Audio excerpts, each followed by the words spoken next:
ada di tengah-tengah kita, lebih utama dari segala sesuatu. Tuhan menjadikanku seorang murid.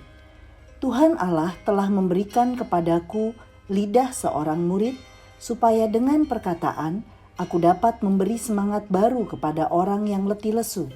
Setiap pagi ia mempertajam pendengaranku untuk mendengar seperti seorang murid. Yesaya 50 ayat 4. Sahabat Iktus yang dikasihi Tuhan, Tuhan menjadikan saya seorang murid dengan tujuan agar saya dapat mengikuti jejaknya. Setelah seorang diperbaharui oleh Tuhan di dalam Kristus, maka ia disebut sebagai murid Kristus. Murid Kristus belajar dari Kristus sendiri untuk dapat mengajar orang lain tentang segala sesuatu yang telah diajarkannya. Yang diperlukan untuk menjadi murid Kristus sejati adalah komitmen untuk taat. Tuhan menegur Israel yang mengeluh dan mempersalahkannya atas penderitaan mereka di pembuangan.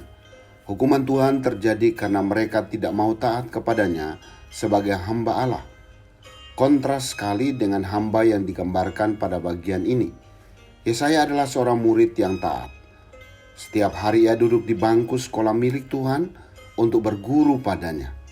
Tuhan menjadikan Yesaya seorang murid yang menundukkan diri dengan cara sebagai berikut. 1. Menjadi murid yang taat dalam perkataan, ayat 4a. Tuhan Allah telah memberikan kepadaku lidah seorang murid. Lidah dapat berarti bahasa, atau dapat pula berarti kemampuan berbicara. Lidah seorang murid adalah lidah seorang yang terpelajar.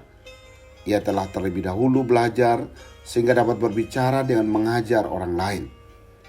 Dikaruniai lidah seorang murid berarti diajar untuk mengatakan apa yang telah dipelajari dari Tuhan, supaya dengan perkataan ia dapat memberi semangat baru kepada orang yang letih lesu, ayat 4b.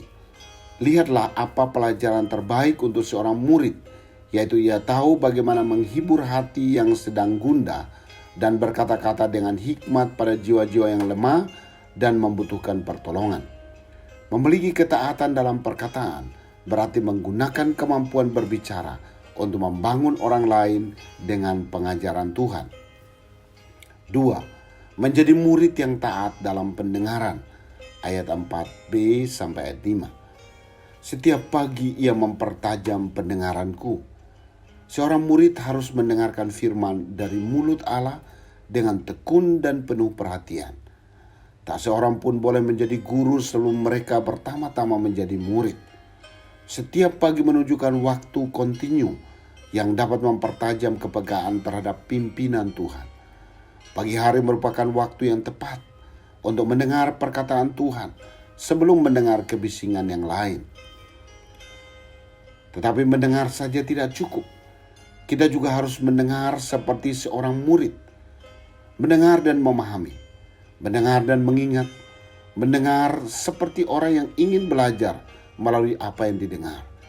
Perlu untuk meminta Tuhan membuka telinga agar dapat memahami apa yang ada di dalam hatinya dan hidup dalam ketaatan kepadanya. Dan aku tidak memberontak, tidak berpaling ke belakang. 3. Menjadi murid yang taat dalam penderitaan, ayat 6. Ayat ini berbicara tentang penderitaan Yesaya dalam menaati panggilan Tuhan. Meski tidak ada penjelasan langsung mengenai kesulitan yang dialaminya. Namun yang pasti, bahwa nubuat ini digenapi secara penuh dalam Yesus Kristus. Ia harus mengosongkan dirinya dari kesetaraannya dengan Allah dan merendahkan dirinya menjadi hina. Bandingkan Filipi 2 ayat 6-8. Yesus Kristus adalah teladan sempurna dalam penderitaan karena ketaatannya pada kehendak Allah. Ketaatan yang penuh dalam penderitaan adalah karena ia sabar dengan mata yang tertuju kepada kehendak Bapanya. Inilah tugas yang kuterima dari Bapakku. Dan dengan demikian, aku tunduk kepada Allah.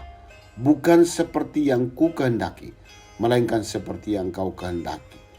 Seorang murid tidak lebih dari gurunya, karena ia akan belajar bagaimana tetap taat di saat melewati berbagai penderitaan dan mengalami kemenangan.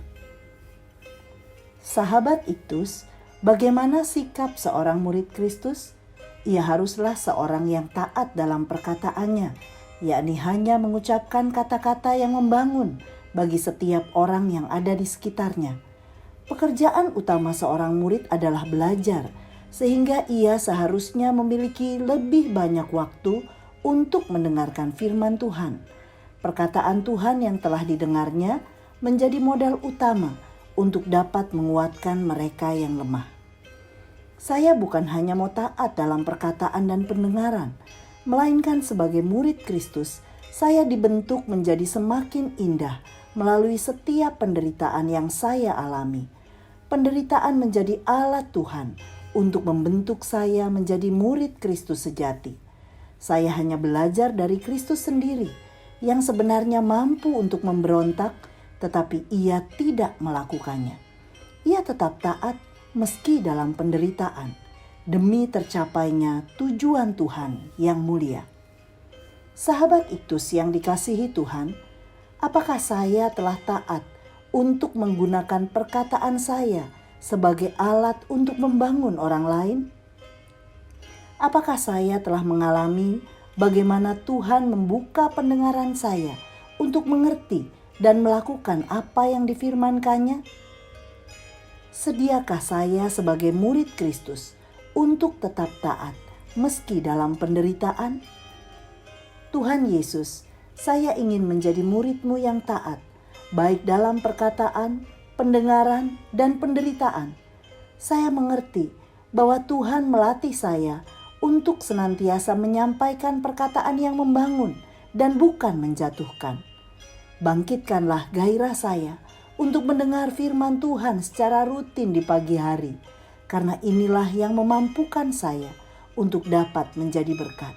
Ya Tuhan, kuatkan saya untuk melewati masa penderitaan hingga saya muncul sebagai seorang pemenang.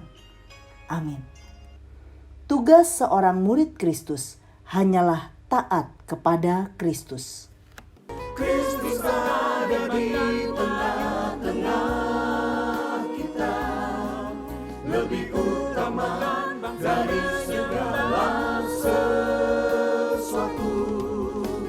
Kristuslah yang harus ku beritakan hingga datangmu Kristus.